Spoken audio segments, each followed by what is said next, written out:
Let's podcast alongside Joe Giglio. I'm Joe Ovias inside the Eford Studios, downtown Raleigh, thanks to our friends at Empire Properties. And thanks to Copiers Plus. Check them out online at copiers-plus.com. Print assessment, document management assessment. You actually saw Drew, who heads up Copiers Plus at PNC Arena last night. No, I went over to the home base. Oh, you went to the home base in the Garner. Garner. I thought you saw him at the state game. No. They had their anniversary. They had nice. their 38th anniversary of Copiers Plus. So I saw 3 generations of Smiths. That's awesome. Yesterday over in Garner. So I was excited. And were they like, wait, we're the title sponsor for a podcast? They happened to be having a business meeting, and Drew happened to be printing out some interesting flyers for us on the PG one. And that's the one I showed them. And then I was like, but I did say, hey man, 360,000 downloads. So, it puts us in the top 5% of all podcasts in the world. Now, we appreciate Drew and the crew over at Copiers Plus for being the presenting sponsor. And yeah, look, this is kind of the idea, right? It's a local podcast talking about local things. Today's episode, very, very local in a lot of different ways, which we'll get into a little bit later on. And Copiers Plus is exactly that. Again, a family business that's been around for a long time, and they've grown, and it's great to see across North Carolina. And we appreciate them and their sponsorship. So the news of the day, Bobby Knight passed away. He was 83 years old. And when somebody like Bobby Knight passes away, it really, people have a hard time having nuanced conversations about complicated people. Yeah. And I would say that everybody's complicated. No one person is 100% this and 100% that. Everybody's got layers to them. And sometimes I feel like we do a disservice when we talk about legends like Bobby Knight by not presenting the full story and only trying to focus on one particular aspect, both negative and positive. But, I don't know what your takeaway with Bobby Knight, Joe, is, but I feel like there's local connections and some lessons to be learned from a generation of coaches like Bobby Knight that I hope that we don't repeat going into the future, because in the end, you just become kind of a miserable person. And that's what I'm going to associate Bobby Knight at the end, where he kind of sabotaged his own relationships with people he mentored, Mike Krzyzewski being the main one, over things that in the grand scheme of things shouldn't matter if the relationship is as strong as you present it to be. And maybe that's a lesson for coaches going forward. Maybe for lessons for guys like us who are getting older, and it's really easy to get cynical about stuff. And that's how I always kind of viewed Bobby Knight at the end. He just got very cynical about things down the line, despite the fact that he should be celebrated. Yeah, my old job with the newspaper, the toughest thing to do is write an obit. Yeah. And you don't want to deify people just because they unfortunately passed away, but you're also trying to give that more complete picture. And then it's a very difficult rope to walk. And I'll just say this for Bobby Knight. I thought Dan Wetzel had it best. He was an original. He was a one of one. And he had the last undefeated team, 1976 national championship team in Indiana. And one of the most remarkable things about Bobby Knight and all of his, and he was the winningest coach at one point in college basketball history. Obviously got his career started very early at West Point, where Mike Krzyzewski played for him. He had one NBA All-Star in his entire career that he coached, and he won all of these games and won 3 national titles. It was a different time of college basketball, though. And did it in a way that other people didn't do. And his personality flaws were large and were more for some people to really overcome and to do and to handle. Mostly those are people from the outside. This is like your irascible uncle, right? Like, yeah, he might say some things that are problematic, but you're like, well, that's just Bobby. That's Uncle Bob, and or people who are super hard, and you look kind of from the outside and go, wow, he was really hard on. And he obviously crossed lines. He crossed several lines. Choking a player and kicked his own kid. Allegedly. There are many examples of crossing the line of what he did and what he didn't do. So that's the part where you try not to deify or even yada, yada, yada. Oh, yeah. Remember the one time he choked a player in practice? That happened. He said that thing to Connie Chung, but you know what? Whatever. Let's just keep going. Those there's a lot of that. So like you say, he's complicated. He believed in a certain way of playing, the man-to-man defense, the, all of the screens and getting your guys open and not having the names on the back of the jersey and all of those other things. So there's a lot of good things to the way that he went about coaching basketball. But there's and an trying irony to be, there is an irony Yeah. to that, though. The because names, all those, team, everything that I've read about Bobby Knight, whether it's from longtime basketball writers, you mentioned Dan Wetzel, and the like, they all talk about how it was about the team and the motion offense was being unselfish and et cetera, et cetera. Except that the irony of coaches like that end up being about them. Everything ended up being about Bobby Knight and doing it his way and giving him his flowers, right down to when he essentially retired from Texas Tech and he started getting into broadcasting at ESPN, where there's countless stories about how he wouldn't take part in production meetings.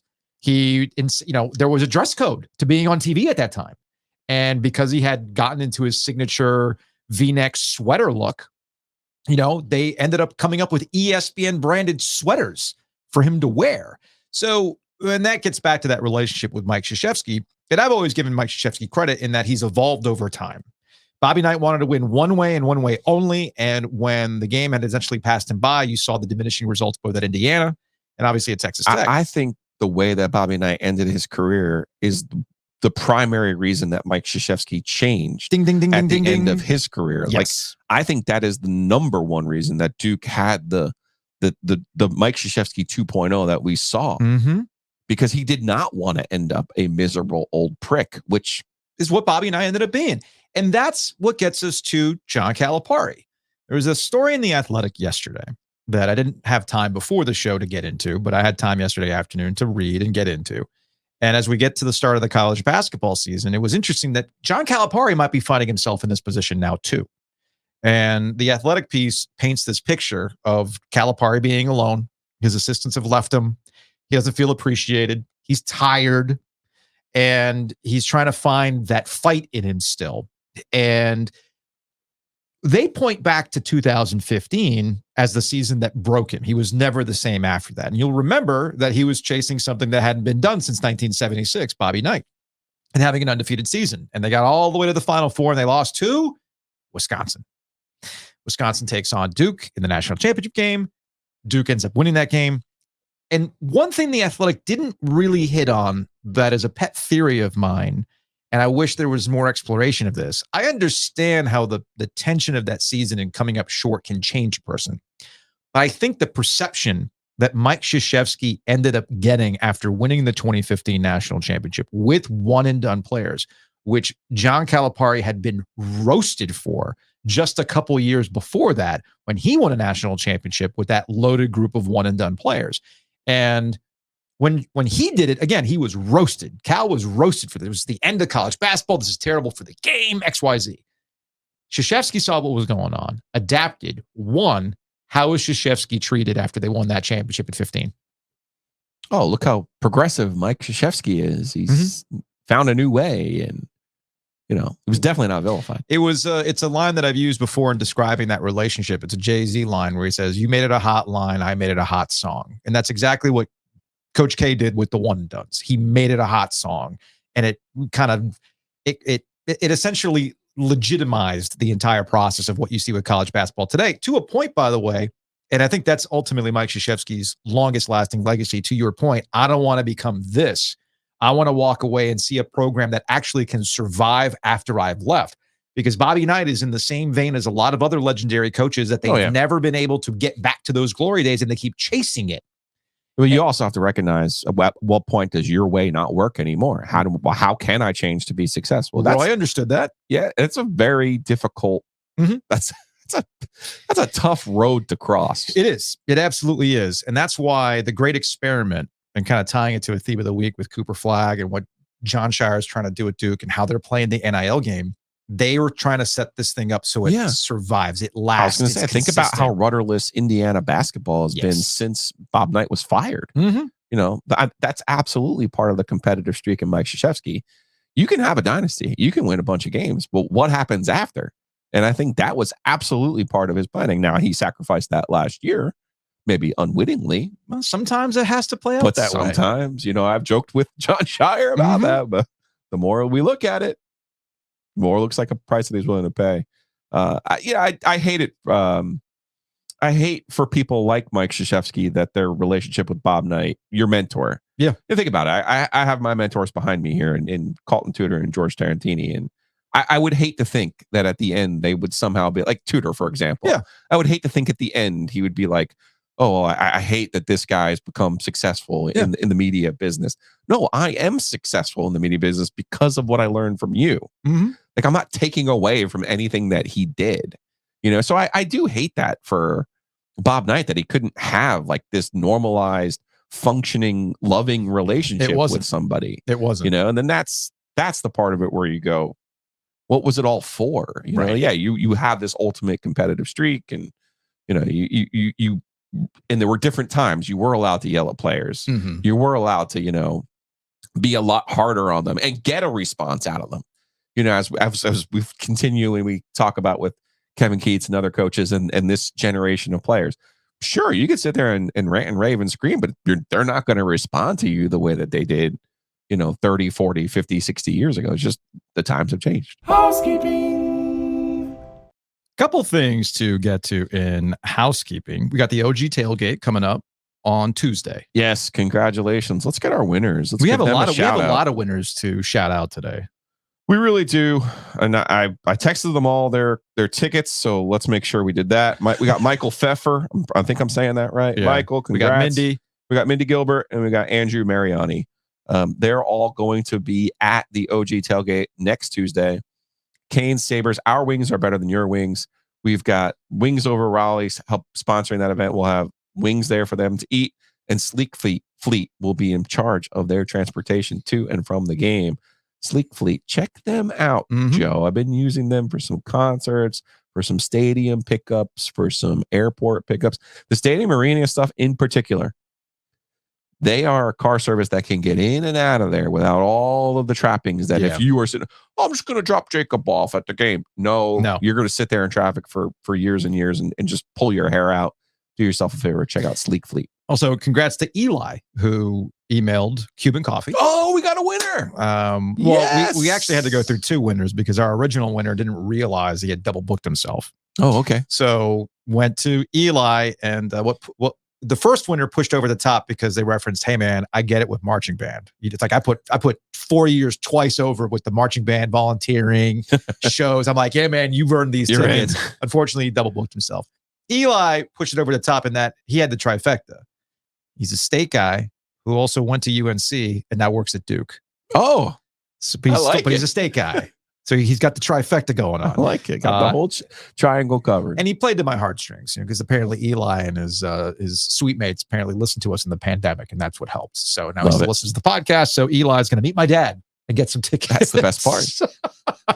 The actual paper tickets. And also another bit of housekeeping. Big thanks to everybody who has pointed out that Creed is going on tour, and it couldn't have happened at a better time, as the Texas Rangers are your World Series champion, a first-time ever World Series champ in a World Series that nobody watched, but that's neither here nor there. Your Canadian girlfriend pointing out, look what's happening. It's all Kirk Cousins' fault. It's all the Texas Rangers' fault. They're calling it the Summer of '99 tour, I love that. I love the name of that. Creed, Three Doors Down, Daughtry, Switchfoot, Tonic. Dude, I feel like I've been transported back to Batteries Plus on Maynard Road as I listen to these things on the store radio as I'm getting ready to. Definitely has a couple of songs where you're like, that's Tonic. Yeah. Dude, Switchfoot, low-key good. Low-key. I know Switchfoot. Are they going to be here? I think they're going to be here, yeah. We're going to have to go. Potentially. Maybe we get the fleet to help us out. There we Take go. People to the Creed show, right?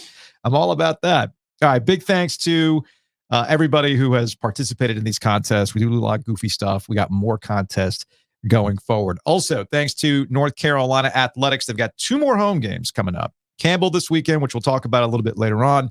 And of course, you get the Duke game. 2 more chances to see Drake May. As Mac Brown said, this is it. And he expects him to go to the draft. So if you want to check out the Tar Heels before the season's over and watching Drake May before he becomes an NFLer, now's your chance to do it. Go to GoHeels.com or go to SeatGeek, the official ticketing partner for North Carolina Athletics. Also, thanks to Mosquito Authority for sponsoring Ovias and Gilio. Check them out at bugsbite.com. Pest Authority, Mosquito Authority can get it done. Now that it's cold, mosquitoes not necessarily a problem, but other critters will be. And that's where Mosquito Authority and Pest Authority comes through. Check them out at bugsbite.com. Saw Hayes Lancaster at the NC State basketball game last night. The OG, bugsbite.com, all kinds of ways to save. Because, yeah, it's not just about bugs. The mice in the winter, they're going to want to come into your house. That's number one. Number two, the moisture barrier underneath your house, super important to protecting your home value. So go to bugsbite.com. And graffiti. Check them out in Cary. Panthers back in action this Sunday. That means they're going to have the game on, and they're going to have a bunch of other games on too, and they're going to have a bunch of bourbon specials. So go check them out. Graffiti in downtown Cary. Every time we talk about the Panthers, it's brought to you by Graffiti.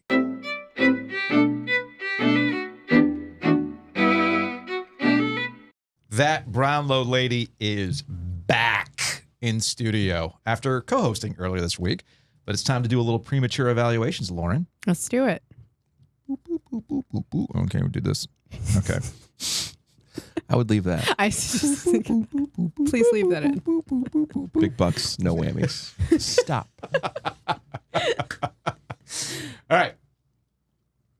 All right. It's premature evaluations, Lauren. So clearly, NC State not making the NCAA tournament after a 10-point win against Mount Olive. Duke undefeated.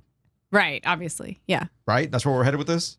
You can laugh, but do you remember the year that Duke was bad? Yeah. And they played poorly in the beginning of the season. I told you. I know. I told Wait, you. which year was that? The pandemic year. They won like their first game. Like they were favored by 40 and they won by like 10. And I'm like, Joe, this is not a good sign. No, This is not going to be a good team. Listen, to be fair, there was a Duke team, I think it was 2015-16, one of those. I feel like that was like, that started off horrific defensively and ended up being pretty good by the end of the year. They almost lost to Vermont at home. I remember that. Yeah, whatever year that was. It was one of those just horrible on defense. It was a Jabari Parker season. Yeah, I was gonna say it was the post. It was a post 15 championship. Jabari Parker was supposed to be the next big thing. That's what it was. It was 16. Yeah, and they could not play. They played zone. Yeah. That year, which of they course got better defensively though. Like, but that's such Mark God. The bar was we got better tonight. But the bar was in hell, so it's whatever. Like after the Vermont game, it's bad. My juices flow all the time. All right, speaking of juices flowing, we got football tonight. We got football tonight. We got better tonight. So let's start with Wake Forest and Duke. Wake's going through it right now. Yeah. As much as Duke offensively has fallen off, they're still driven, I think, by their physicality and their defense. And I think tonight is I don't want to call it a get-right game, but you're picking the right opponent in Wake Forest who has struggled offensively against a physical Duke defense. I think the Blue Devils get back on the winning track tonight. Probably. I haven't seen anything from Wake to indicate that anything different would happen. No. But I don't know. I mean, I would say like of both coaches, I would never necessarily count out either in a game that they're not supposed to win. So, I keep waiting. Maybe I'm putting too much on Dave Clawson at this point. I just keep waiting for them to, I feel like they're going to win at least one game that you did not expect them to game. Going in. I suspect No, but you would expect them to win a state game, wouldn't you? Well, the Pitt game though. No, the way that they won it though was fairly remarkable. But that was more about Pitt. To be fair, because that's how Pitt is in like late in games. They tend to collapse. Put that thought in the vase. Yeah. Put that thought in the vase. It worked the first time. They should bring it back. My players suck. It's not my fault that I lost a bunch of pros to the NFL. Put that thought in the vase. And I didn't replace them. That's not my fault. It's not my fault that I actively hate offense. Is it a double secret? It is. Is it a double super secret that I think Michael Kern is allegedly back for this game tonight? For Wake Forest, I think I heard, without revealing my sources. Oh, okay. Connor, I thought I heard him say that we had a Michael Kern back for this game because I think quarterback's been a big problem. Yeah, it has been. And speaking of quarterback problems, it might be a double secret message board rumor, but is Grayson Loftus starting this game for Duke tonight at quarterback? Oh my, what? What? You made that up. I did not make that up. You made that name up just because it sounds like a Duke name. I thought he was starting for the Raiders this week. Could be. Or was that for the Bears? That's poor Tommy DeVito. Oh, my bad. Poor that's Tommy. the Giants. That's my the bad. No, I think we're going to see some different quarterbacks tonight. I would imagine that's so. That's the big rumor. Henry Beelan IV. Not great.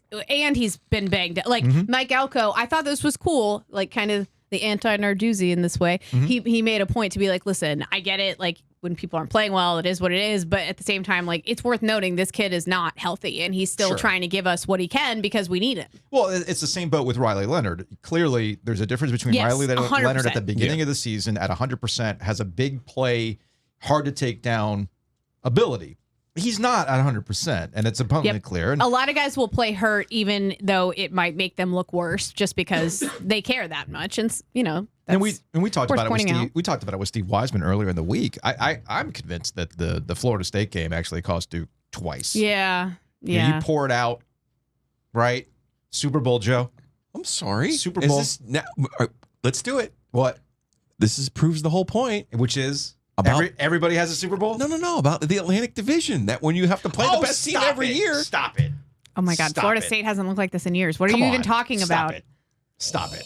This has nothing to do with Atlantic Division stuff. Just said it. This is ridiculous. No, you know how I feel about the coastal stuff. You just said it. If NC you have State, some Atlantic Division participant banners hang up in here. He you should does. get some. Actually, we should make one. You know what? I'm gonna get Go SEC. So Oxford Pennant does these pennants that I've gotten up. The one behind you, Laura, that says, good work isn't cheap. I swear, cheap work the isn't best good. thing to happen to half those Atlantic teams that complain so much was that they were in the league that they couldn't win, so they could just complain and whine when they would lose to the coastal teams all the time too, because they're not good either. You just gave me a great idea, Lauren. I'm going to get into the OG bank account and I'm going to do a custom pennant that says Atlantic Division participants. What Duke is doing right now proves. No, it's not. No, it doesn't. Yes, it does. You just said it. They let the Florida. No, because the words just came out of your mouth. So why did they house Clemson in the opener then? Yeah. Because just like there's ebbs and flows with Clemson and Florida State, there's ebbs and flows. Well, why aren't there ebbs and flows for Duke in that game? The larger point. For real. Yeah. The larger point. Duke's schedule. Look at Duke's Duke's schedule and look at Louisville's schedule. Would be harder than almost anybody's faced in the league in a while. But who are they actually playing? Duke is essentially playing NC State's schedule from the Atlantic and Division divide. Okay, that's what they're doing this year. But NC State still lost to coastal teams, and I don't think they are either. But NC State, Louisville wasn't this either. Like we're doing Louisville not this good. They were not. Yes, they were with Lamar Jackson. No, they had Lamar Jackson. Yes, that for sure. No, those years, yes. I'm talking about the years after that, like in between and now. I'm not saying this is the Atlantic juggernaut. What I'm saying to you is, sounds like when you when you have to play the best team, right? Florida State is the best team in the ACC this year. No. Okay, I hear you. Yeah. Okay, I'm with you now. So Duke goes to Florida. How many times do we see NC State go to Clemson or Florida State? Yeah. Pour it out legitimately, and then the next week lose a game they likely could have won under different circumstances. I mean, yeah. They beat Florida State all the time. Yeah. Well, seemingly, there it was like routine there are for them. games like Duke's going through right now. Yeah, and I suspect to your point, if they don't show up tonight on a Thursday night, even with their third string quarterback, well then fine. That's on them.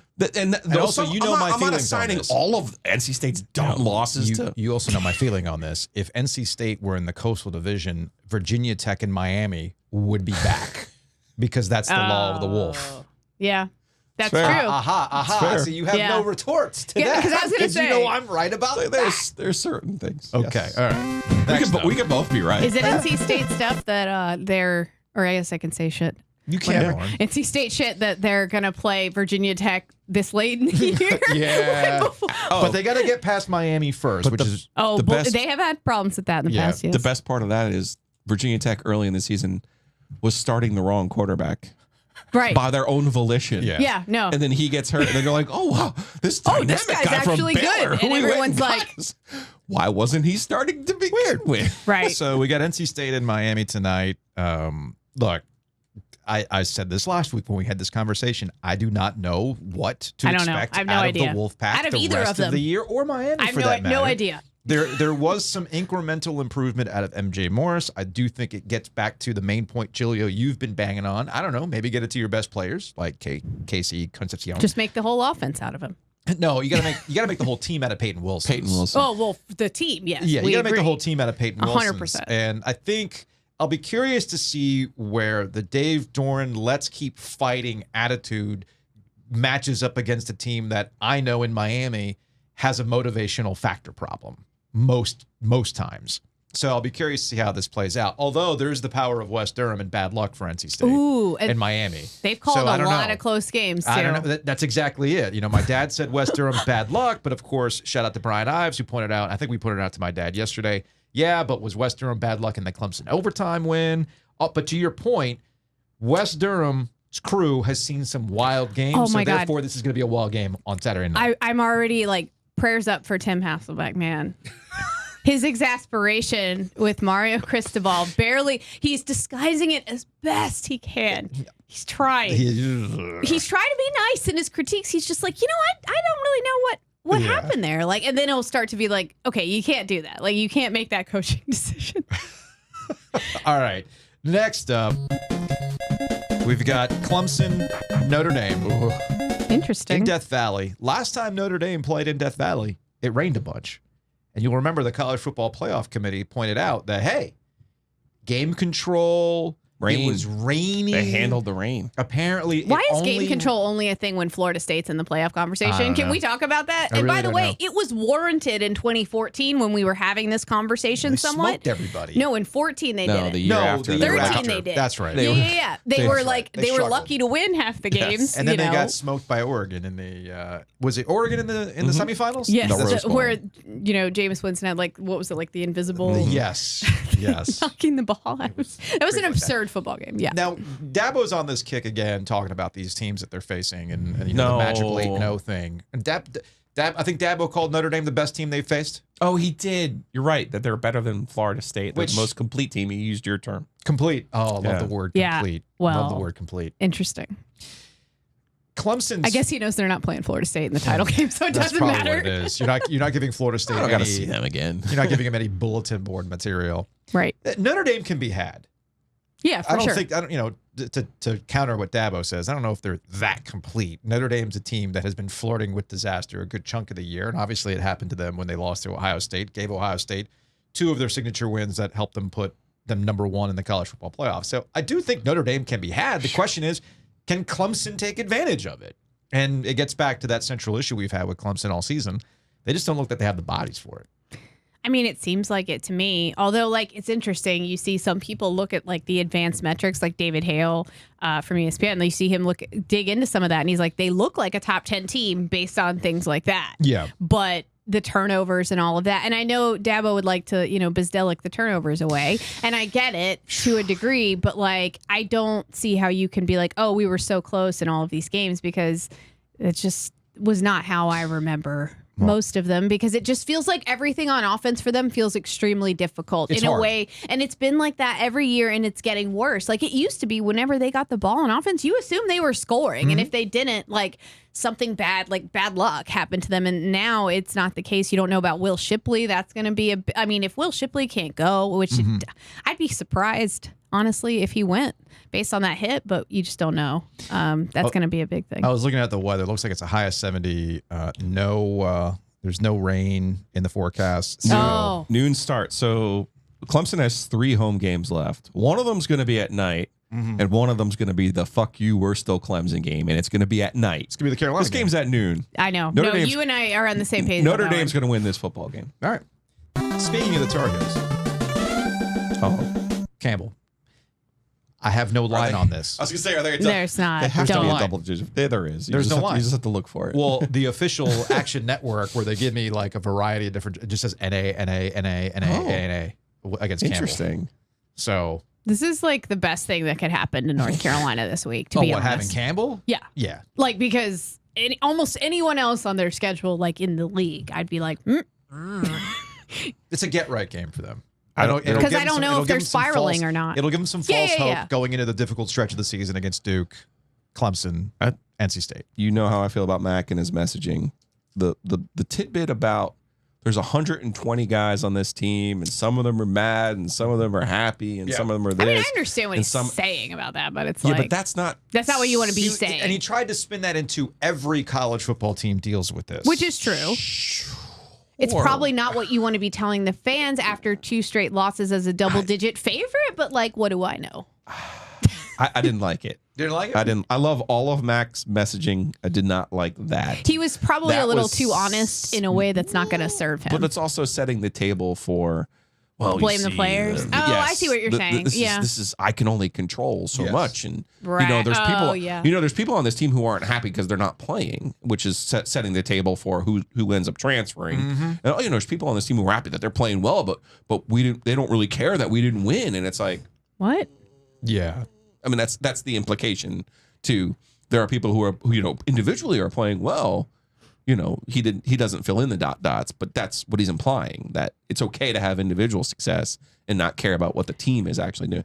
I thought he was setting the table for this team being fractured and falling apart the way that it kind of is. Right. I was gonna Again? say, that's why I say Because, it's again, too they already- honest. You know what I'm saying? And they already 'cause went through this last year. Remember? They've been through it like how many times? I remember at the Last- beginning of the feel season, like- defensively, whether it was the changes with like Dre Bly, whether it was some of the players transferring out of the program, people looked at the defense and how they were producing at the again before this last 2 They had weeks. 9 sacks in the opener. Right, and they had turnovers too. And they have 9 okay? cents, I think. South Carolina. Well, Yeah, but like okay, but North Carolina never did that before. I know. I mean, are they like that much better? Are they that much worse than like Virginia? Speaking of salty, You know, speaking like of salty, no, of course they're not. That's the point. that Clemson South Carolina game at the end of the season is going to be fascinating. Oh boy. Ooh, boy. That's Especially since South Carolina seemingly only shows up for Georgia and Clemson. That's pretty much Although it. like it could save Shane Beamer's job. it could be.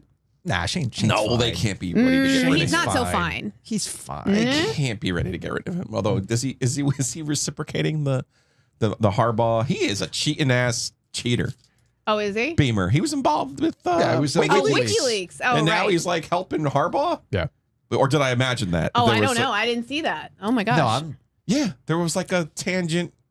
Yeah, we'll have to talk Well, about that later. They haven't shown like any improvement. Because we're gonna get into the Michigan thing a little bit later on because Pete Thamel had a story about Big Ten coaches saying you have to do something. Which like I don't know that they're all like I've seen this. They're like, oh, how serious is this? Let's ask coaches, and I'm kind of like, I mean, All right, what are they gonna say? We'll close on this. How seriously did you take my at 1-6 the Panthers can still win the division take the other day? Did you just humor me? Yeah, I humored you mostly because the idea of winning the division and sabotaging the Bears draft pick did amuse me. So that's the only reason I indulged you a little bit. Here's the thing: the Panthers. Oh my God. 6 of their next 10 are against to close out the season. It's your version of a yellow pen. Again, well, yeah. I mean, I have my mead. I got my trapper keeper. I know. 6 of the next 10 are against losing record teams. Colts are 3-5 right now. Anthony Richardson That doesn't is matter. hurt. So I actually think it does matter. I think getting off the schneid finally against the Texans. What's the record of everyone else the Panthers has lost to? Not very good. Right. Yeah, not very So good I don't either. know why it matters that they all have losing records. So I mean, they do the. Here's the So the question. Colts are awful. The I would Colts aren't expect good, that they and then should. the Bears. Yeah. The Bears The aren't good Bears are either. terrible too. You're right about those And two. I do wonder if the Bears are like, oh wait, do we lose No, they because we're won't lose on tanking, or do we purpose. beat them because it helps us out? They're not a well-run team unless they're trading with the Panthers. So, that's fair. like, why would they do something smart for themselves? That's a valid point. That's a valid point. Only the Panthers get fleeced by the Bears. To me, I think it gets back to what we talked about before the bye Ridiculous. week and a point you made, Joe, as it relates to Bryce Young. The rest of the season is just making sure that there's some sort of incremental Yes. improvement out of Yes. Bryce Young, Yes. and Which I think development we've seen. which we I are think we have. seeing. Yes, 100%. So if you're going to get caught up in the win-losses, well, you're going to drive yourself nuts. If you're focusing on Bryce Young and what he has to work through offensive line-wise, and how bad they've been on the offensive line, whether it's the running back by committee is actually going to work itself out as Miles Sanders going through whatever he's I don't know going if through. it's a committee. I think it's Going just Chuba through. Hubbard. That's Chuba now. Yes, thank you, please. And- for the love of God, do the coaches listen? Like, It's just stop- about- Let's stop trying to make Miles Sanders happen. It's not happening. Well, I mean, they paid him money. They I wanna don't make that care. happen. It's not your money. Fair point. Fair point. Anyway, It's not like food in the refrigerator you're trying to use up. That's not how this works. when's the last time you did a clean out the fridge night? I love those dinner nights. I don't cook much, so So not super. I will admit that I really do love okay, all this stuff is about to expire. Yeah. Free for all. It's almost like a Golden Corral-esque, hey man, here's all we have. Yeah. Make yourself a plate. Golden Corral. The only thing that's missing are the rolls and a chocolate fountain. Put a gun to my head before So we the go to best Golden parts. Corral. So the best parts of Golden Corral. Whoa. Uh-oh. When's the last time you went to a Golden Corral, man? I think it was James's 5th grade field trip. Yeah? Yeah. Weren't feeling it?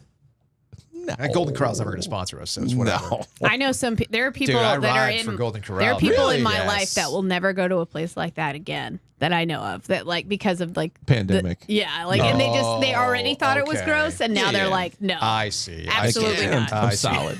I see what you're getting and at. it does look kind of. It can look gross sometimes. No, but it's I been love sitting out for. I love a buffet, man. Like on Western I kinda do Boulevard too, at the yeah. old 1010.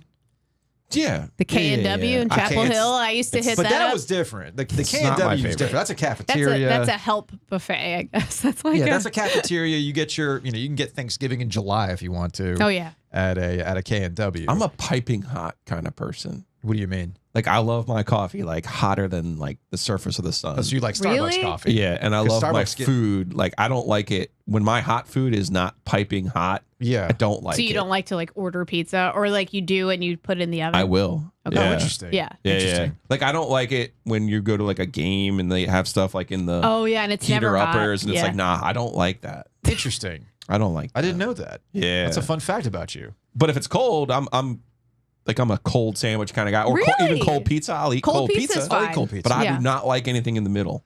So I love a buffet because I love Mm-mm. the weirdness of the combination of things that you can get Oh, at for a place sure. like Sure. Golden Corral. Like, oh, you know what? I'm gonna go ahead and try some of the fried chicken, and then now that I'm done with the fried chicken, I'm gonna go get their Chinese. And I'm done with the Chinese. I'm gonna go Exactly. get a taco now because Yeah. you can't. Oh, the steak's ready. I'm gonna have a steak too because why not? One of the best Thanksgivings I ever had was at a Vegas buffet, to be fair. Oh Ooh. yeah, now Oh. the Vegas See, now buffet Because is you can different. get anything you gambling, dream of there. Vegas, You yeah. can get any Different. kind of food. You can, Different. you can, and Those then buffets are a little different. and then you had places like the 1010, or whatever it was called. I think it's called Sushi 9 now. When Yeah. we were in college, it was Oh, 1010. let us not slander the Roy. Sushi Oh, 9. that's I'm all a I big think of Sushi when 9 fan now. Come Roy on. did Sushi 9. That's all I think There's- of that's- when I I hear know. Sushi 9 now.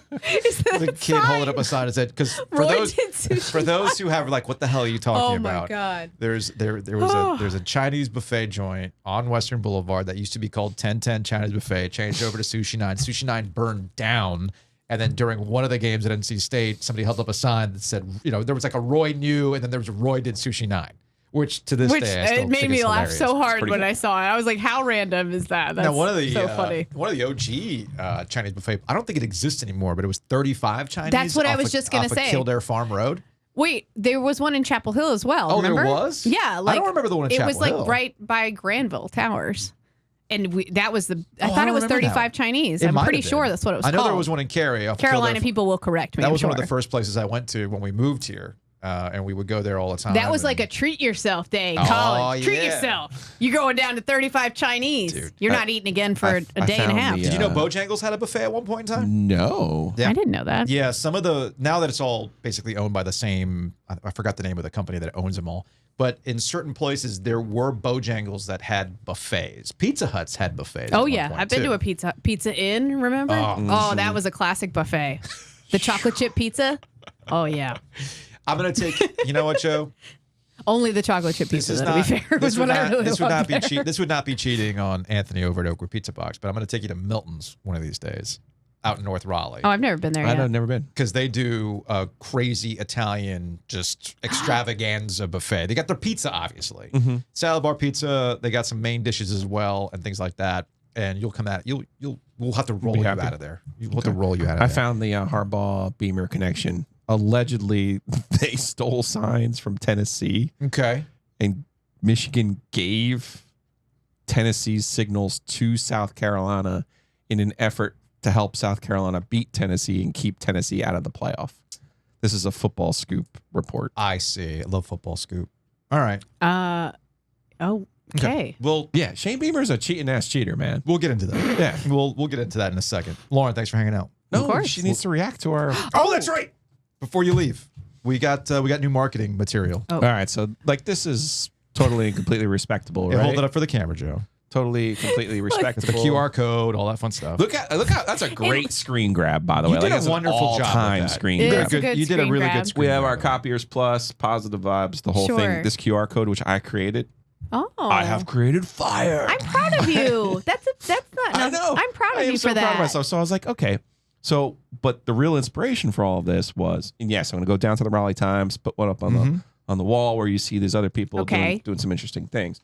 But the real inspiration was, I was in the RV lot for the Clemson game, and there were 14 porta potties like just lined up right there. Yeah.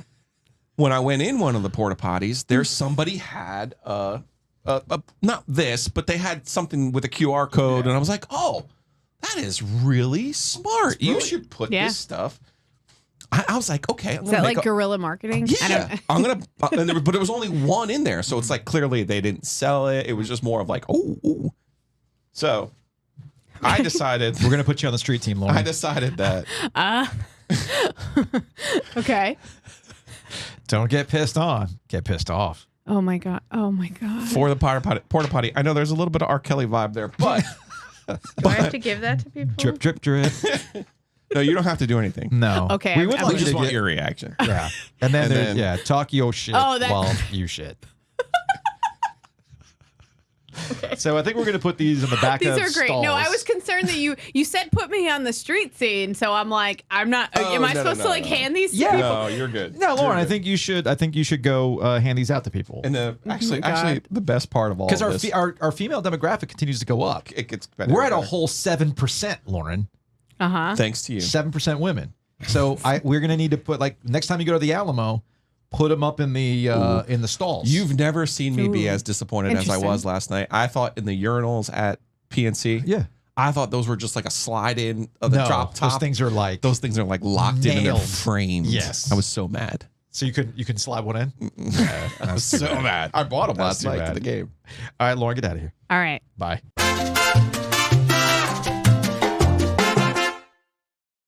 Always love hanging out with that Brownlow lady. Also love Wings Over. Wings Over Raleigh, Wings Over Chapel Hill, Wings Over Greenville.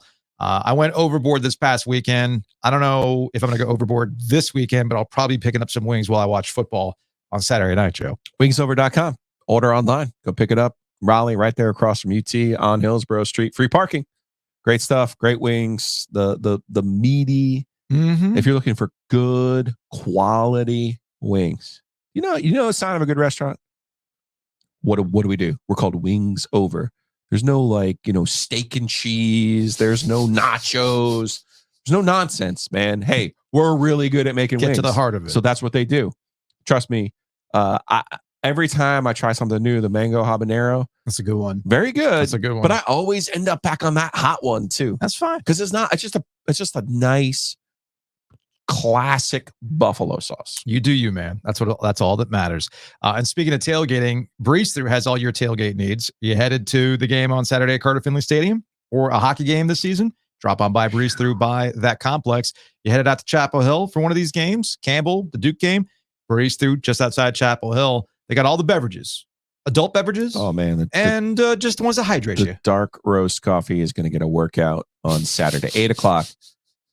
8:00 for State Miami. And at first I was thinking, the worst thing about this is the late start. Now I'm Mhm. realizing it's going to be cold AF, Yeah, man. man.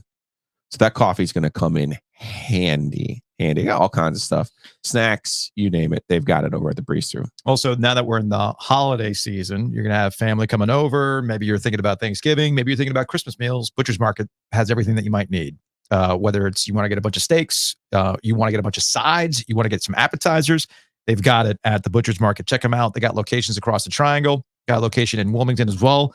They're expanding I too. was going to say they're coming to Lake Boone. I saw the sign the It's other day. expanding. Very excited about that. Very excited about that. So we got big thanks to Butcher's Market for sponsoring Ovies and Giglio. From a super secret location in New York, Tripp Tracy, Valley Sports, hanging out with us here on Ovies and Giglio. Tripp, what's up, man? We haven't talked to you yet this season. How was your off season? B, let's get into the meat of the season. How you been, man? Joe and Joe, good to see you two greats. My off season was quiet but good. I take care of my mom in Pure, Michigan. I'm in New York City. The one interesting thing that I had happen was a couple of years ago, I got ripped on the road having lunch with one Sebastian Aho for my lack of casual style. So he introduced me to a store that I didn't know existed.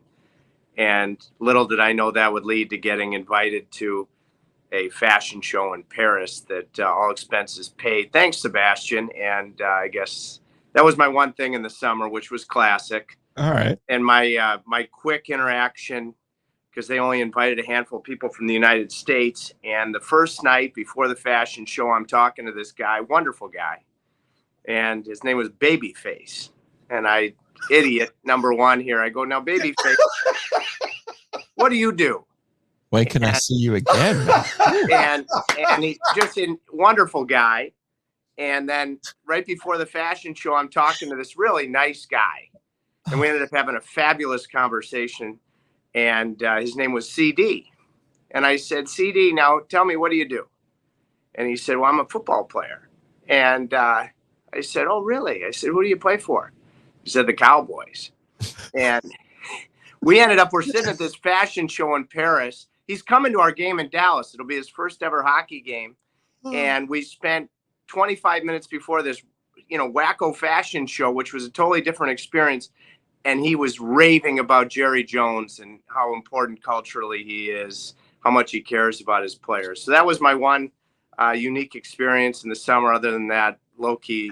Other than hanging out with Babyface and CD Lamb, it's no big deal. Now hold on a second. What's in Paris? In Paris, no less. What was the name of the clothing manufacturer that Aho turned you on to? Givenchy. See here, Joe's rocking Kirkland. He's repping the Kirkland brand from Costco. I've got this cheap, biscuits and porn polo from the Outer Banks where my brother-in-law used to live out there. I'm trying to think one of those. What would a hoodie from them cost? No. Oh, you have one. I have one. I was wearing it yesterday. How much that hoodie cost, Tripp? Well, the good news is somehow, of course, I live a charmed life. That's why I went, because it's tough to get me out of Michigan in the summer. They paid for everything. Okay. So that hoodie costs $950. Can we raffle it? It's comfortable.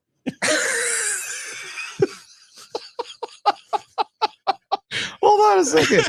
I'm going to pull this up this is the beauty of the podcast. Yeah. We can never do this on the radio, so we appreciate this. This is the slim cut hoodie. You have a zip up one, but the slim cut hoodie, this bad boy it doesn't even have, $950.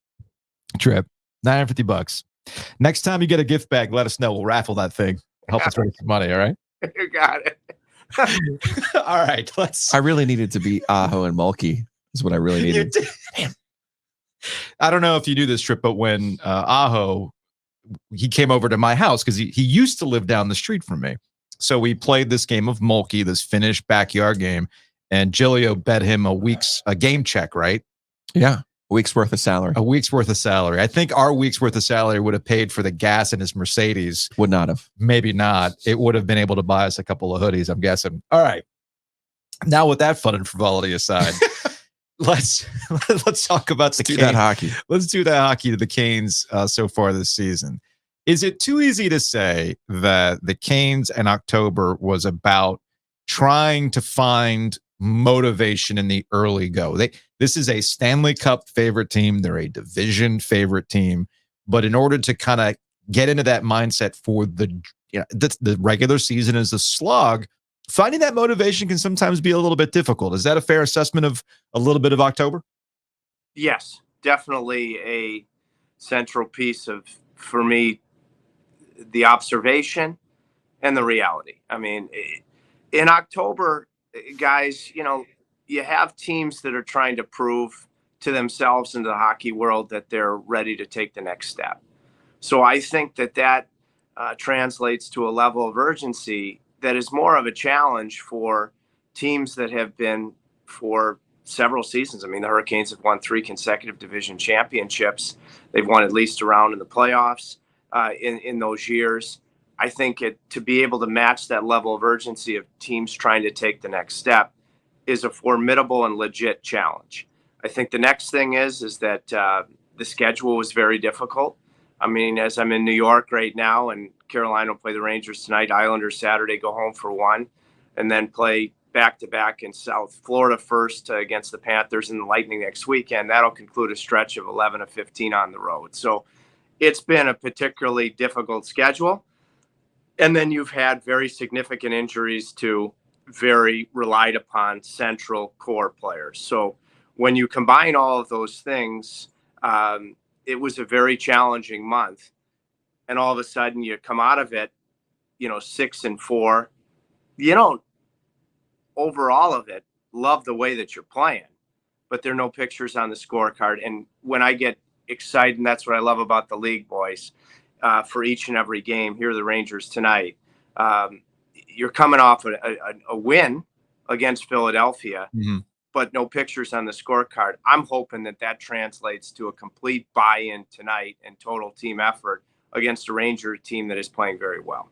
So now I disagree with both of you. I don't think motivation at the beginning of the season is an issue. Okay. That's like a January, February, March slog part of the year, not a beginning of the year. I think there's new parts here. Like, you tell me how Dmitry Orlov's a -9, Tripp. Couple things. No, seriously, couple. Because he's a new guy, and I think that's where I'm getting at. Is when I see these new guys, and we laud the culture, and it's true. But I do think there is something to, like, trying to figure out, okay, this is how this team plays. Like, I better be on my P's and Q's and figure this stuff out. That's fair. Well, let me just, especially for a defenseman, we saw it with Brent Burns last year.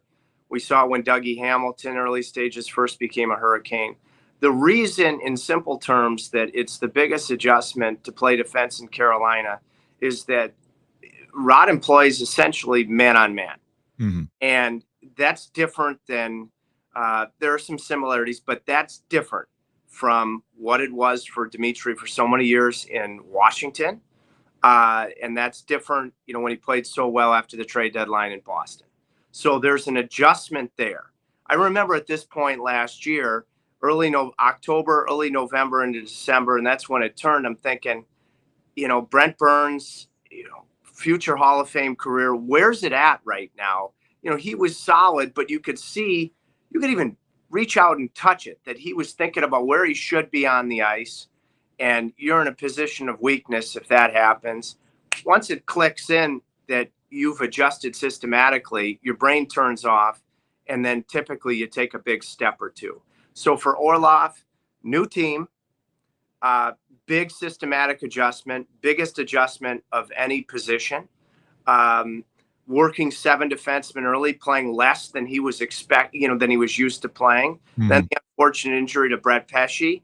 I've seen definite growth, especially offensively. He's had 2 really impactful assists in his last 2 games, and I think he's getting cleaner defensively.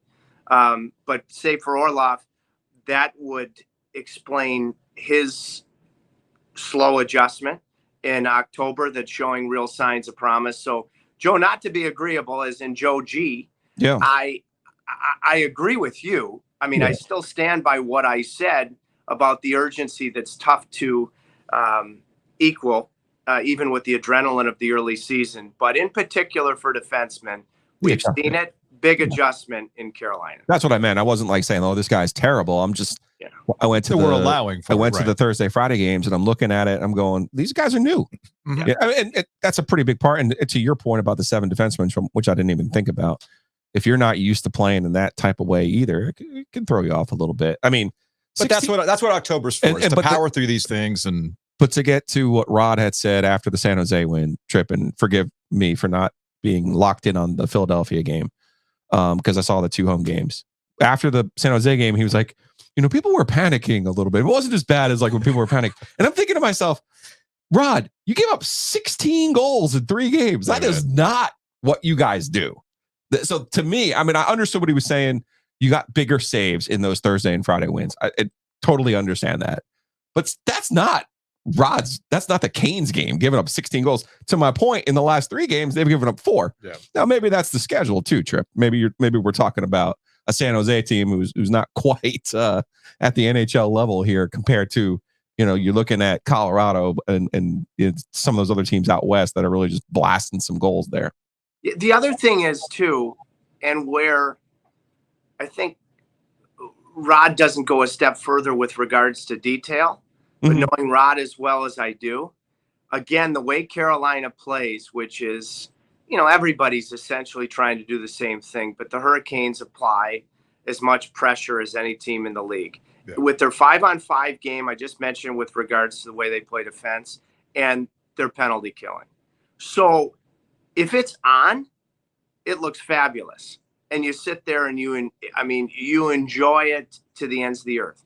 Yeah. If there's one weak spoke in that wheel, it goes from looking fabulous to looking bad. And so you could make the argument you're not that far off if you just are a little off. And if you have, say, one guy that isn't adjusted or one guy that's not completely buying in, then it can go from looking stellar to looking stupid. And, I would say that because in talking to the penalty killing in Philadelphia, welcome to the season, it showed signs of promise at the home games that you mentioned, Joe. Prior to that, it was not good. And that was really, say, on display in Colorado in particular.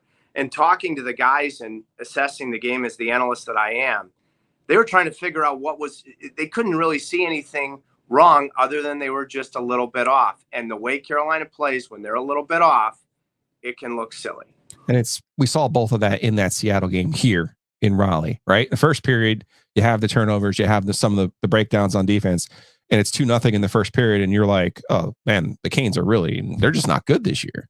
Then you get to the third period, and I think this is probably where your best defense is your offense. They had the forecheck on. They're controlling the puck the entire third period of that Seattle game last Thursday, where you're like, okay, these are the Canes we all kind of know and love. The puck possession, the control. And to me, Tripp, and I'm sure it stands out to you as well, we get so spoiled with playoff hockey. And that is where you see that intensity level. And that's where I will agree with you that for a group like the Canes who's been in the playoffs and make these deep runs, it is hard in October to be like, oh, look, we're back on the ice and it's the same exact stakes as we just saw. And it's like, no, not quite. It's not. But it's almost like a different game. And when you see it, though, in that third period where they control the way that they did, yeah, that's them at their best. You guys, one of the reasons I love your show like I do, whether when I've been on listen, I'm not blowing smoke for the sake of blowing smoke. You talk about real things. So, yeah. Joe, again, to bounce off of you, it's one thing to have that early season excitement and adrenaline. You're back on the ice, you're back playing. However, playing the proper way where you need everybody pulling on the rope requires a true buy-in.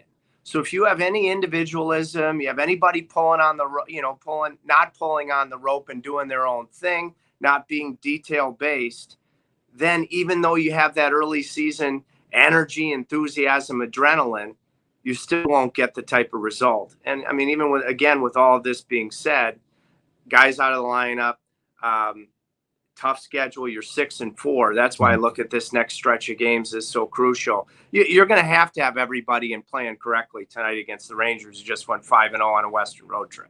And 6-4, all things considered, it's fine. Not that bad. They're not that bad. The other thing about this season so far, Tripp, is you talk about the players who are not available. All right, I think they handled Andrei Svechnikov's return properly. They didn't need him in the early going. See what you can. They don't need him right now. You need him 100% healthy, and because that's been the Canes' issue once they get to the postseason. It's the guys are falling off. But more importantly to me is it looks like whatever was bothering Teravainen last year is not bothering him this year. And we go back to a conversation that Joe and I had with Tom Dundon in a beer cave ahead of the season. And props to Dundon for showing up to talk to a beer cave. Yeah. We were at the Breeze across the street for opening night. Joe sees his rental Porsche and says, "Hey man, this is clearly yours. We're across the street. Why don't you come hang out and we'll talk about the season?" And he did, because that's Tom. That's cool. And Tom, we gave him a choice to talk about anybody new or like what player are you looking forward to? I was thinking like Bunting or something like that. And he was like, nope, Teuvo Teravainen. And I was like, oh, very interesting. And he was right. He was right. He's been fantastic so far this season. So first day of training, but last season, Natchez was coming off a tough year. Mm-hmm. And total honesty, I've got a polygraph attached to my left bicep here. Do I love training camp in the preseason? No. But do I force myself to watch it closely, especially the practices? Mm-hmm. Yes. And last year, first day of practice, Natchez caught my attention coming off a tough year. And I said, I think he's going to bounce back. Same thing happened. First day of training camp practice, Teuvo. And so what happened last year, first game, it was a home game against Columbus. Natchez scored. That gave him confidence. Seeing one go in the back of the net, having a good moment early. Same thing happened to Tavo. He gets 4 in his first 3.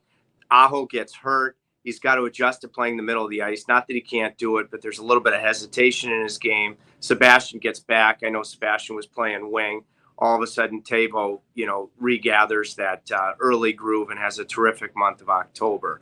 But it reinforces to me, hopefully I'll be around for many more preseasons, that it's not my favorite time of year, but if you watch closely, you can really get a barometer as to what Tom hinted at in the beer cave. Tripp Tracy, Valley Sports, Carolina Hurricanes. Tripp, we appreciate it as always. Looking forward to catching you. Give shout outs to Huge Caniacs, Babyface, and CD Lamb. So CD. So wait, hold on a second. To go back to the beginning of the conversation, you're going to bring CD Lamb to a Canes Dallas game. Yeah, we only play there once, and he's all fired up to come to the game. All right. I looked at it. I don't know the Super Bowl date. It's hovering around. Oh, you don't have to worry about that with the Dallas Cowboys, Tripp. He was the classic thing is, I'm in Paris, and after I figure out who he is, and it was one of the greatest conversations, and it was deep because we talk about how much we love the cultural standard with Rod, the Hurricanes organization for a long period of time now, and here we are getting ready, sitting in these stools, getting ready. Much tougher for him because he's much bigger than me. But getting ready for all these, it was just the male show. So these male models who must eat less than even horse jockeys. And we're sitting there, and CD is passionately and eloquently talking to me about how much he loves Jerry Jones. Yeah.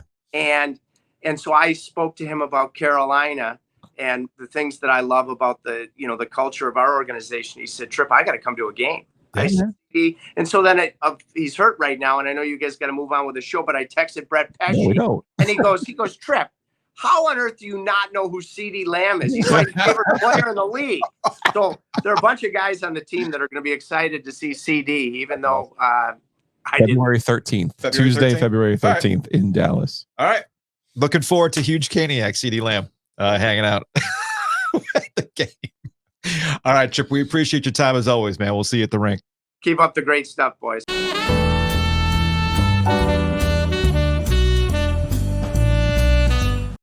Tripp Tracy, man. Unreal. He remains the best. I love our conversations with Tripp.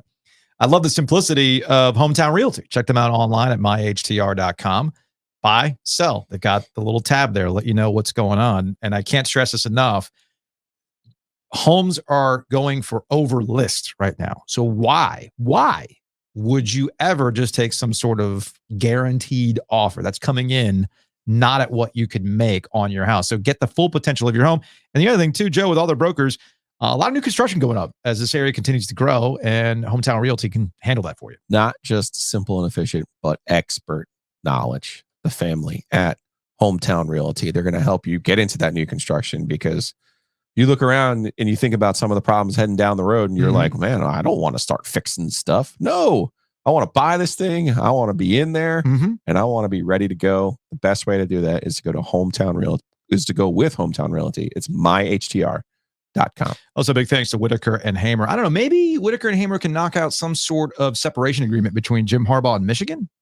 Or maybe they can enter into a contract with other Big Ten coaches that you're not going to steal signs. Or just represent Jim Harbaugh in the Big Ten call. Maybe. Big Ten coaches call. Check them out, wh.lawyer, attorneys and counselors at law. Or maybe you just need to get out of a traffic violation. Something simple. Something I would know all about, yes. We thank them for sponsoring Ovius and Gilio. I referenced it. So we got an update on what's going on with Michigan. And Pete Thamel just wrote a story that was out this morning. And apparently Big Ten coaches are urging action. This is from the ESPN story. According to 5 sources familiar with the call, a chorus of voices encouraged Petitti, Tony Petitti's the commissioner of the Big Ten, to take action against the Wolverines in a call that was described as both intense and emotional. Quote, collectively, the coaches want the Big Ten to act right now, said a source familiar with the call. What are we waiting on? What are we waiting on? We all know what happened.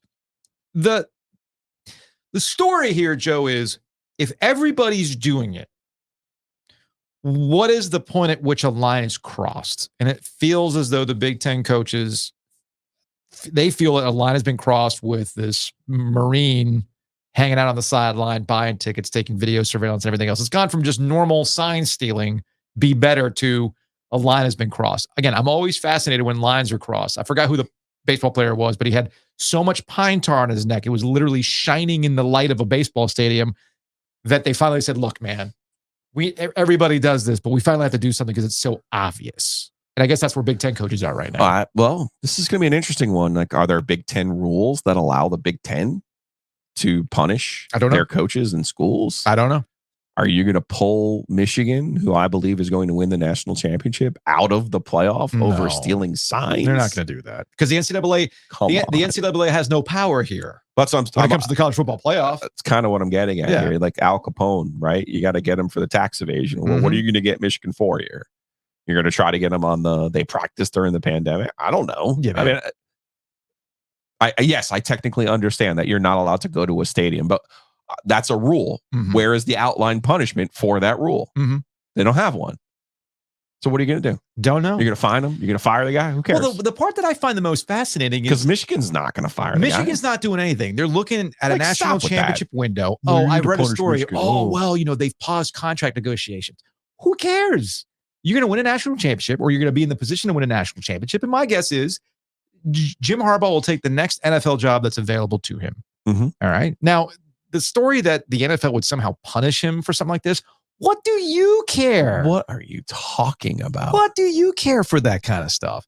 But there seems to be, and there's some response to yesterday's show when we talked about how this former Marine ended up on the sideline for Central Michigan. He was wearing a Central Michigan hat. He's got like a mustache and all this other stuff. And one of our listeners, he had glasses on at night. That was the other thing too. And one of our listeners pointed this out on YouTube.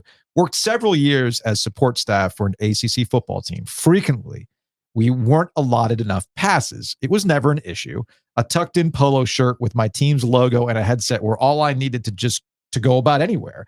That is true at every stadium we ever visited. The only place consistently guarded was wherever the pregame staff press meals were. As it happens, I saw both Joes in there many times. Hey, man, free meal for the press. You got to protect that at all costs. But all jokes aside, he's right. There is an element at some of these schools on a regular season game that's just not really, it's just not something they're thinking about. If you look official enough, yeah, you can probably get on the sideline, no problem. If you look official enough. And sometimes a team logo and a tucked in polo is all it takes, man. And that's why I'm not surprised he was able to get on a Central Michigan sideline. Because people are like, how could this happen? Y'all, there's enough stuff to worry about where they're not really checking for these kind of things. It's as simple as that. But anyway, I'm with you, Joe. I'm not quite sure what the hell you can do when it comes to Jim Harbaugh and this sign stealing scandal.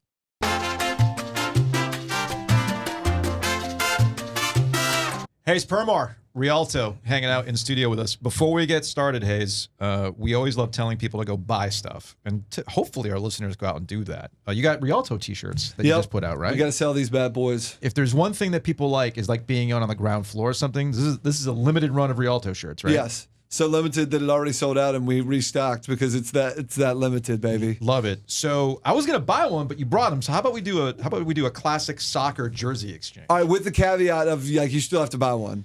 Giulio already bought one. You got kids. Give me the company card. You got a wife and kids. No, not company card. This has to be a personal donation. No, it's not. It's company card. Look, I know you like one of those things that the money can't buy is being a true rally guy. But in this instance, it can. For $25, you can get one step closer to saying yes. I was in the right one. No, sorry. Let's exchange. No, my bad. I got the size. I'm going to wear this for the Law of the Wolf today. All right, excellent. Hayes tapping into a long-standing conversation you and I have had for damn near 20 years about how do I get to be a real Raleigh guy, like a real boy? Yeah, I mean, you're so close. You got kids going to realize purple for Skull Caps. No, it's not. It's not that. It's not purple for Skull Caps. Are you sure about that? No, it's just purple. Not even to, subconscious. no, That's so what this is. no, it's not. It's not a I broad got yellow shirt. for the G, baby. Come on. No, it's not a broad shirt. It's not, and it's Can I not get- purple haze either. Can I get It's can I get a green and yellow for Enlo? No, that's Elvius. You're so close. You have a kid that goes to an ITB high school, Right? It's I'm gonna just have the two. It's just the wrong one, you know.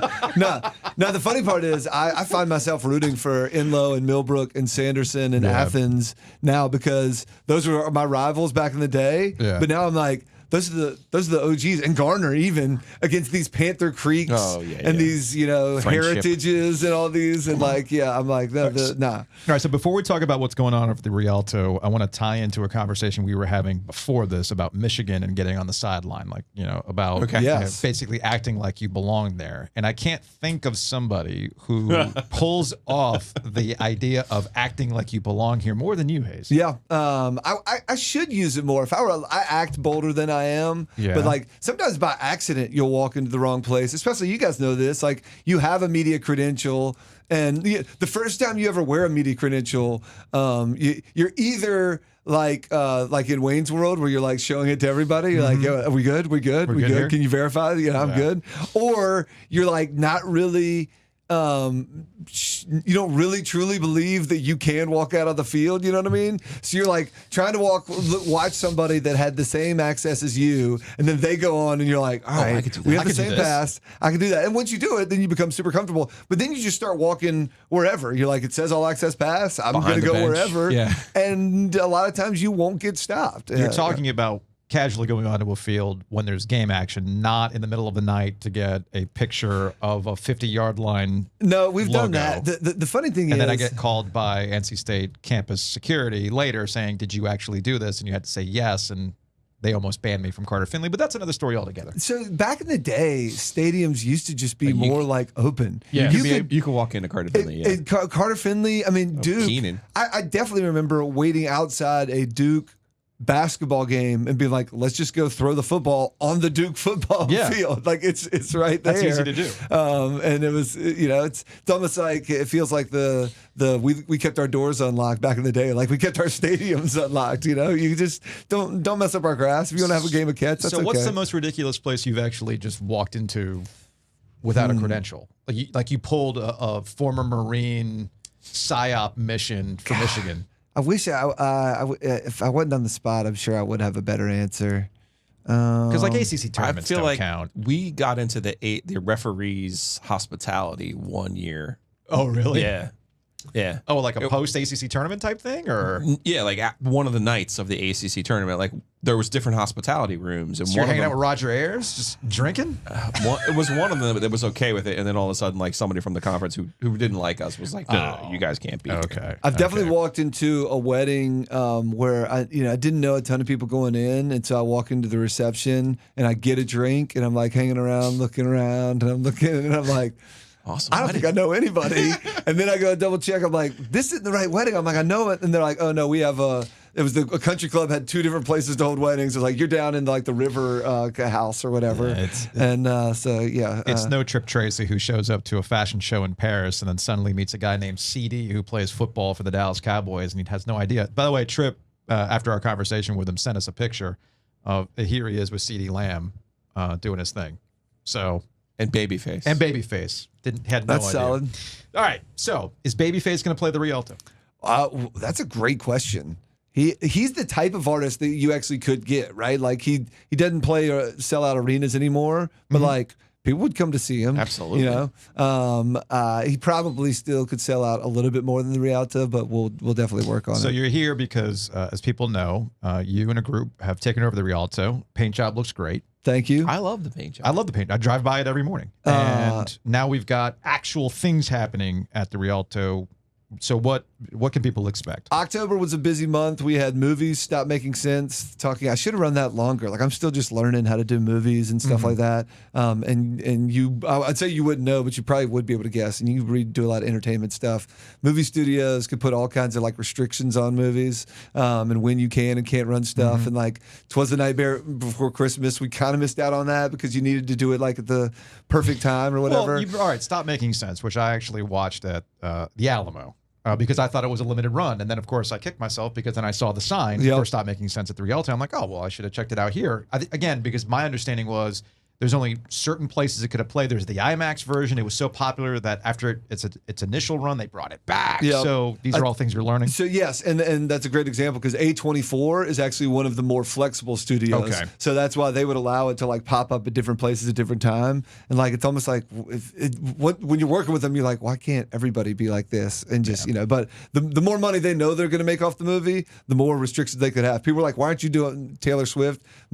Some of our mutual friends like to be like, Permar just hates money because this movie is selling out everywhere and he's not doing it.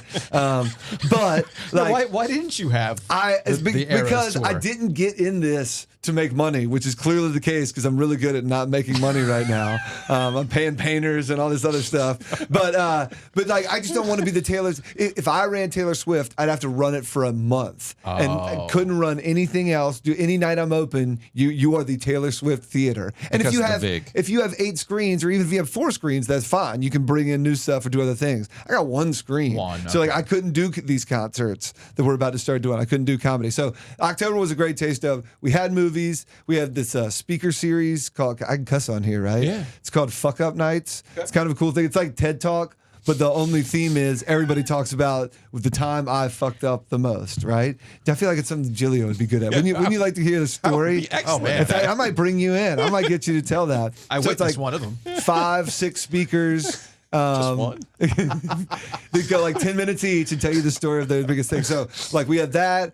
We had a couple comedy shows. We got another comedy show coming up in November. And then we did technically have live music for a hopscotch jazz party. Yeah, I saw that. But it was just free. This is sort of our first like ticketed concert series.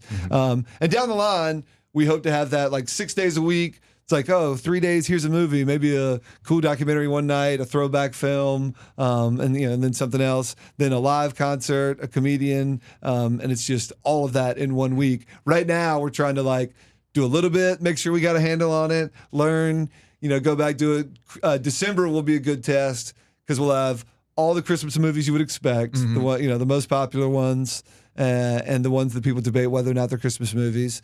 You showing Die Hard? And then that's a pretty good guess. Okay, I'll be there for that one. And then also some live concerts, some that are Christmas themed and some that are just a more cool concerts. So let's set the basics. You have ABC permits, so for all these events, you can. We do actually. I drink. Just ordered liquor for the first time.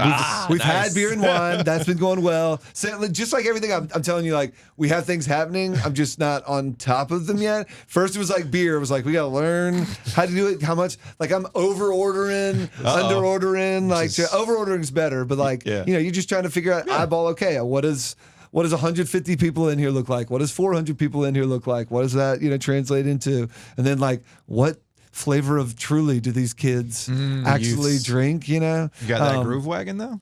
I've got them on. I've got that on a list somewhere. All right. Somebody, do you guys text the king? Do they sponsor you guys? Yeah. All right. Well, I'll text talk. The king. I'll talk to Groove Wagon. I'm trying to do. I know you're a beer guy. I'm pretty sure I can get away with. I've got 6 taps. I want to do beer. I don't have much room. 6 but is I'm trying fine. to do 6 is fine. beer 3 is just fine. from 5 points. Oh yeah. Now that Trophy is moving to 5 points, I'm counting them. Make it work.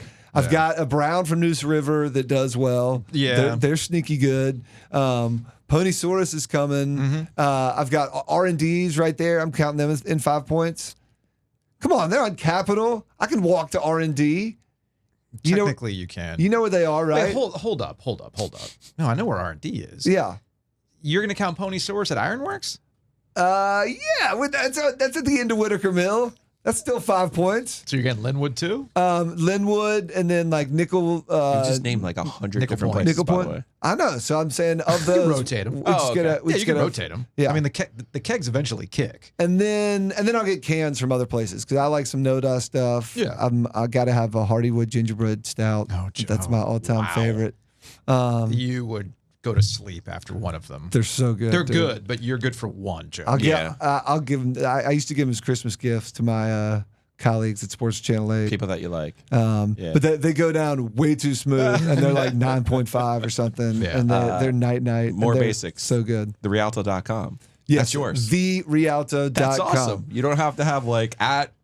I know we did. All right. HP4/the. No, dude. You'll- Rialto.com. You'll Dot appreciate theater. this. We had to do a little finagling to get the Facebook account. Okay. The owner was willing to give it to us, but it was like a scattering of employees that had set these things up over the years, Right. not like a unified thing. I So don't we're know what ch- that's like. So we're chasing him down, and this one dude just like he just goes dark on us. Like everybody's trying to help they can, and one guy just like totally goes dark. Well, I've like kind of talked to him, so we can't get the old Instagram. So we started a new Instagram. We even had so much. Once we owned the domain, we could recreate his email address from at therialto.com and try and get a password reset that Could do would it. then be forwarded to us. We could forward everything and it wouldn't go through. And then one day it was like, ding, it's like, do you want to do a password reset? It was like that dude was like, yes. It like got in there, changed it, but it was just now. So now we're like literally, I'm just trying to like kick everybody who hasn't already moved over to the.rialto on You want Instagram. some G-rated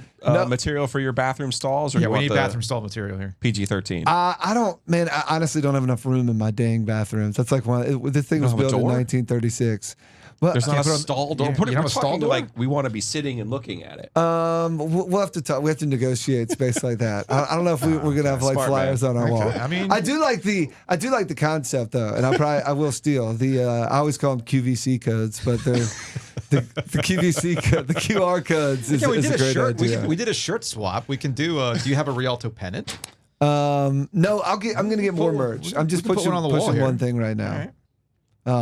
You guys got it going on. Your 0 to 60 has been incredible. We're still figuring it out. No. We're still figuring it It's out. my man. porta potty. All right, so real quick before we say goodbye, so we got the movies and things like that. What I'm more curious about is the bands and how's the setup for the bands. This is a movie theater. Yes, but it's been a live music theater too. Like it already had a stage. Okay. And we are now in the process of flipping the stage. So the screen pushes back to reveal even more stage that the Yeah. band can then play on. Okay, And but you can't remove seats. no. We like the seats. You like the seats. And there's enough space between the front row and the stage that, like, you could do a general admission concert. I'll show you a video of concerts back in the day where, like, a couple hundred people can probably just stand Be up front. right up at the okay. stage if you want to do it like that. So we'll definitely be playing it by ear. And when comedians have come in, I assume they would want to be up on the stage, and they're like, "No, dude, it's way too far to the front row." And then so we put them on a platform, basically, like, and put them on top of the audience. And You got the I Love College guy coming in November. what's Asher Roth. Asher Roth. Yes. I never look. I got the promoter throwing Tell stuff him to up there come and perform like his own version all on the OG. time. All right, we'll do. We got all kinds of people. Look, Okay. as you guys know me, I'm like a dreamer, right? I got doers out there doing things where I'm like, hey, bring me bands, bring me a sound system.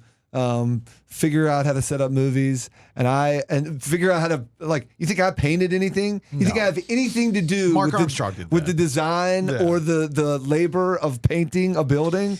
I just go to people and I'm like, don't you know how to do this? Please come do it for me, and they get it done. So I think Just we like right should- now, when I'm like, I'm trying to get the word out. Let me go to the guys who people listen to and get the word out on some stuff. Somewhat. So we'll close on this. What are the chances of getting? What will we're workshopping this live here. Bomani's back.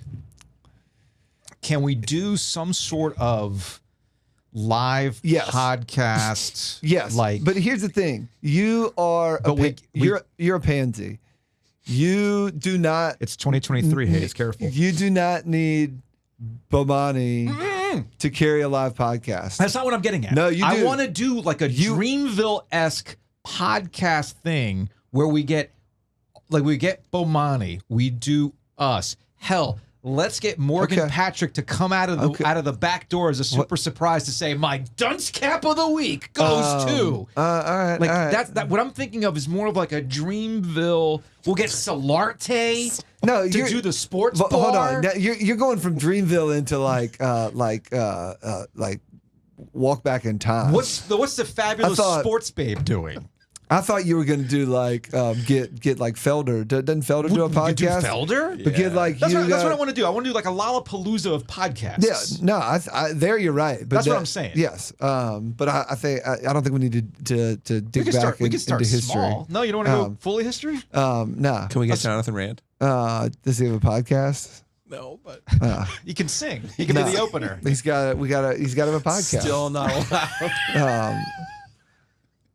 Go check him out on Christmas Carol, 50th anniversary, baby. We could do the battle that I've always wanted. You and Jonathan Rand doing an acapella off. He wasn't there for it. Yeah, we would do this stuff. I want this on your live. day off. Yeah. Okay. No, we should do a live podcast. All right, you we're guys, people will come and we can make some money. Now I'm Can you getting put better it- at. can you Now put I'm going to say ACC fancy terms like I'll be like, we'll do a 500 up front with maybe a 35-65 split. All right, hey, let's get out of here, man. We'll talk to you later. Thank y'all.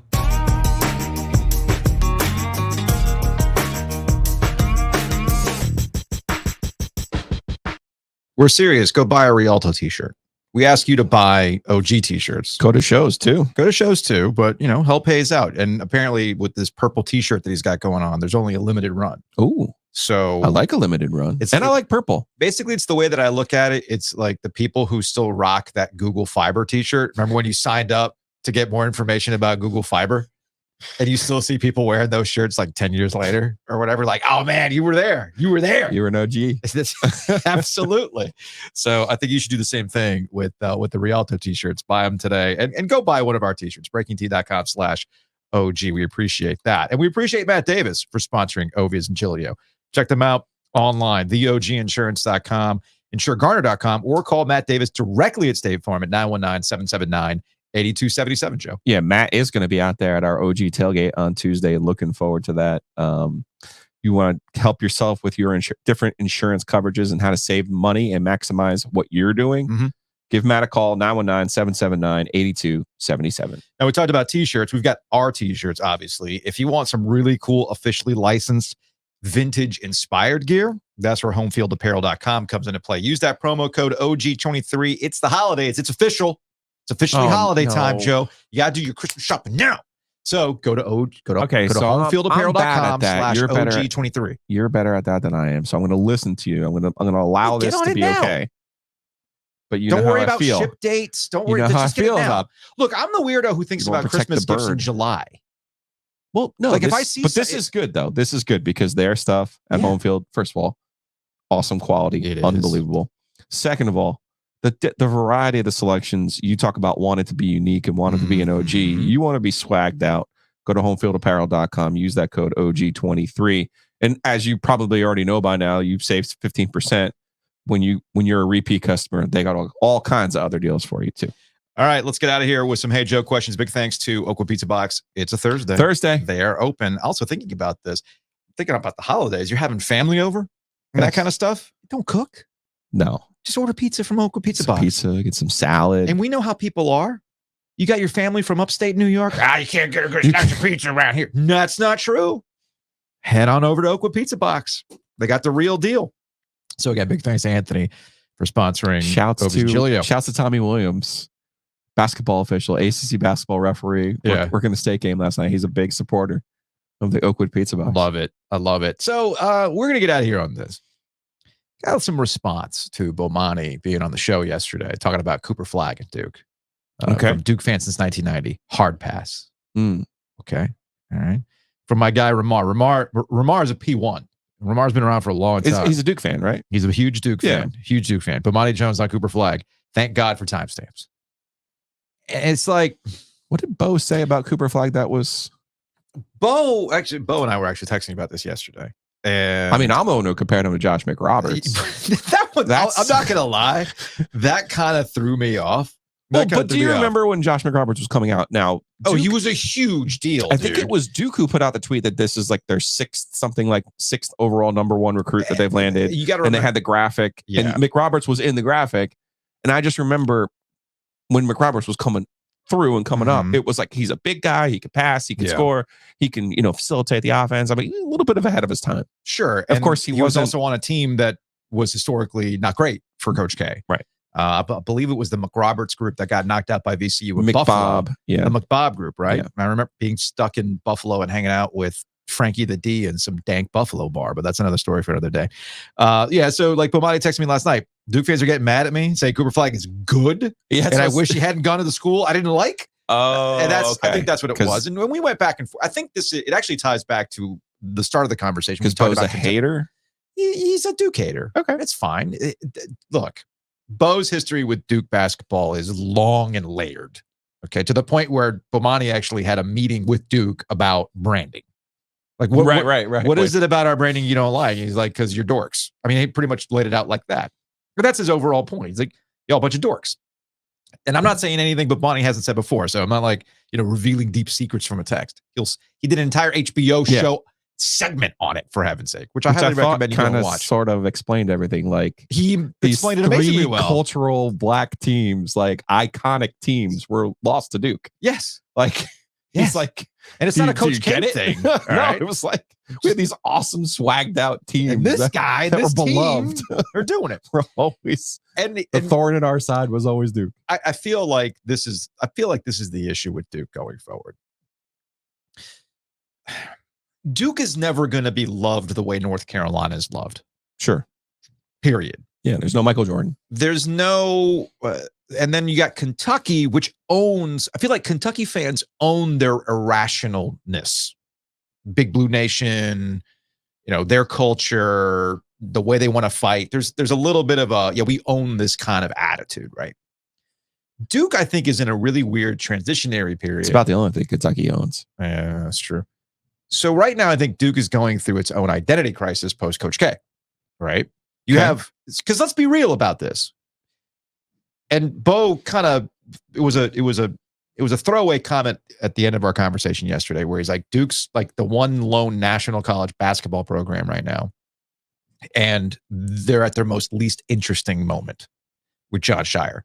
What he's trying to say, I'll translate him and say, beep, bop, boop, beep, bop, and say, no, Duke's just not hateable right now. People don't hate John Shire. They don't hate John Shire. He doesn't have decades worth of, as you mentioned, moments where he's crushed the swagged team or the collection of players that came through that people cannot stand.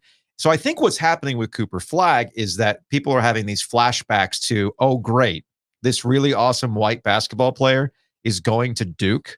And now we have to go through this, where does Cooper Flag rank on the most hated Duke players of all time, which all happen to be white guys, Right. Like, there's JJ Redick. There's Greg Paulus. Oh, no, there's, what's his face? Who's the trippy guy? Why can't he's off the top Christian of my head? Laettner. No, not Grayson Allen is definitely on top of the list. He's easily on top of the list. People still are looking for Grayson Allen tripping people, right?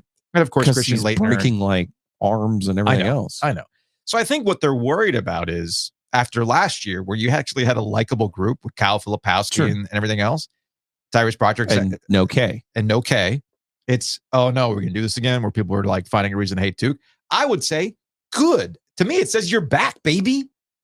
But I think Duke fans want it both ways. I think they want to be like loved like Carolina, while at the same time being really, really elite. And it's like, well, why don't you guys see our brilliance? Well, because people don't want to. Well, then it takes years of reprogramming. I was going to say you add in the players who don't go to college basketball, which is becoming more and more of the elite players, those top level players. So it's actually just a win for college basketball that Cooper Flag's playing anywhere. I agree. Let alone Duke. That's why I kept asking you about the G League Ignite aspect of this. The fact that he's actually playing college basketball is a big deal. We'll get out of here on this. Our guy Brian over at Nice Price finally going to get Joe Ovies into racing. I'm like, oh, what is Bubba Wallace doing? Wait a minute. Stay on target. What? Oh, no. Is Bubba Wallace doing a swagged out Star Wars car? I'm excited about this, Joe. There's merch. I'm going to buy that merch. Yes, I know you will. Mm-hmm. All right, that's going to wrap it up for this week's editions of Ovies and Giglio. Enjoy your weekend. We will see you all next week.